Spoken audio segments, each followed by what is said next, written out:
Hi guys, it's Philip Mad here. It's my first time doing a YouTube channel, so I just thought I'd give you a bit of an introduction into what it's all about. I have MSUD, a very rare complex metabolic condition where I'm under the very dutiful and probably the best medical professionals for MSUD that I know of, based at UCH in London. I have a very restricted dietary regimen that I have to stick to, and if I don't, I'll be in hospital fairly quickly.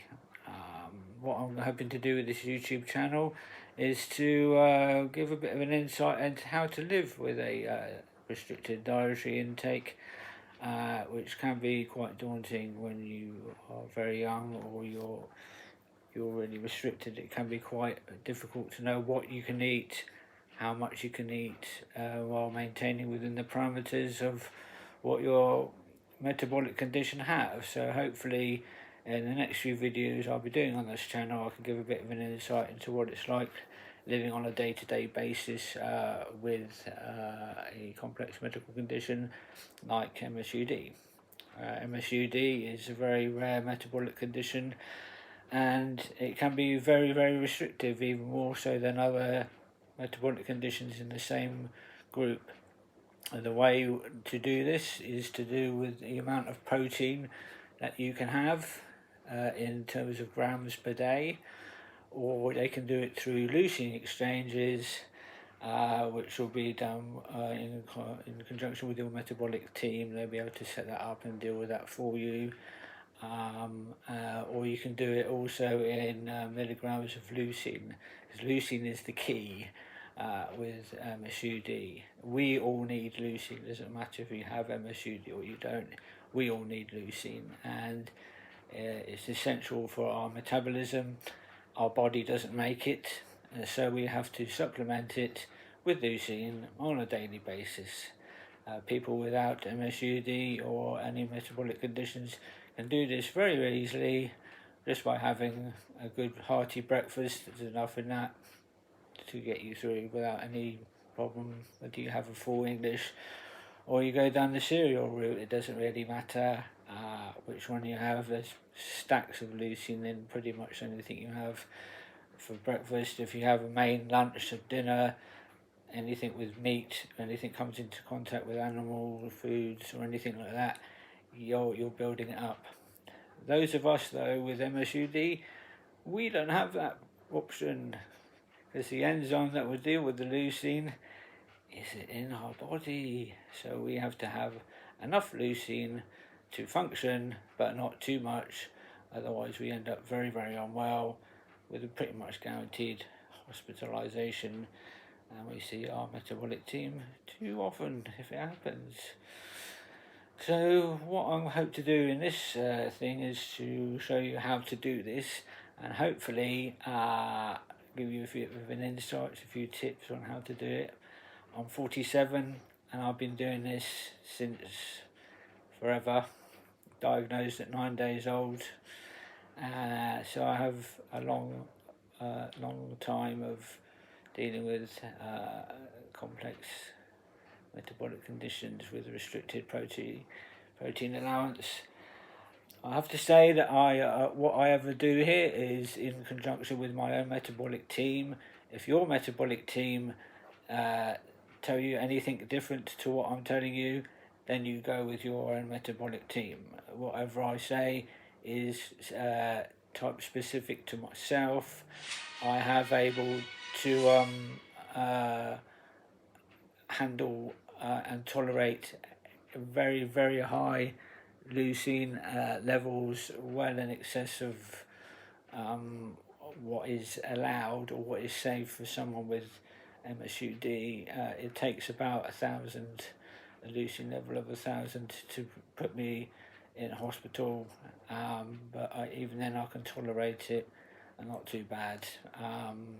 Some people can't do this. Some people are restricted with leucine levels. When they get say 200 to 300, they start thinking that could be enough to make them unwell. So whatever I tell you here today, you can use as a guide. But if it goes against your metabolic team's advice, then you go with your metabolic team on all occasions. I don't want to supersede whatever your metabolic team tell you to do. All this is just to show you, if you're a bit daunted by how restricted living on a rare metabolic dietary regimen with restricted protein can be. This is just to show you that it can be done, and hopefully you can take something from each one that I do. Later on, in one of the other videos that I'll be doing, I'll be showing how to have a vascular access device dealt with.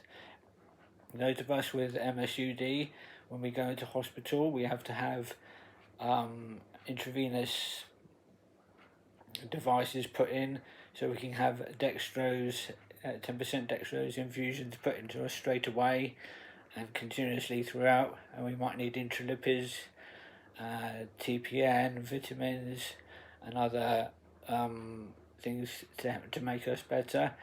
The more often you have those things done, or if you're anxious or worried or concerned, which you will be when you go in a hospital and the veins become very difficult to find and you can't cannulate, and the medical professionals are struggling, they may have to go to a vascular access device, of which there are many. They might have to do this in conjunction with your metabolic team to determine which one would be best for you. I have had many of these devices over the years, which can be read about in my book, which is called Redefining Normal, where I list all the vascular access devices I've had in it and what they're like. I currently have one which is a double lumen portacath, which resides in my chest about here, and it has two access ports rather than a standard portacath, which I only have one. This is because my team said you need to have two, Philip. So I had this put in, and I have it flushed once a month by the lovely team of vascular access at my local hospital, and I spoke with them yesterday and they said they're all too happy to show what it's like to have it done. This could be for anyone who has a portacath or a vascular access device that would be thinking or whether it be necessary for them to get it, to give them indication of what it would be like once it's in, because you don't really notice it too much once it's in, other than once a month or every 6 weeks in my case, where you have to have it flushed through, and it can be a little bit painful.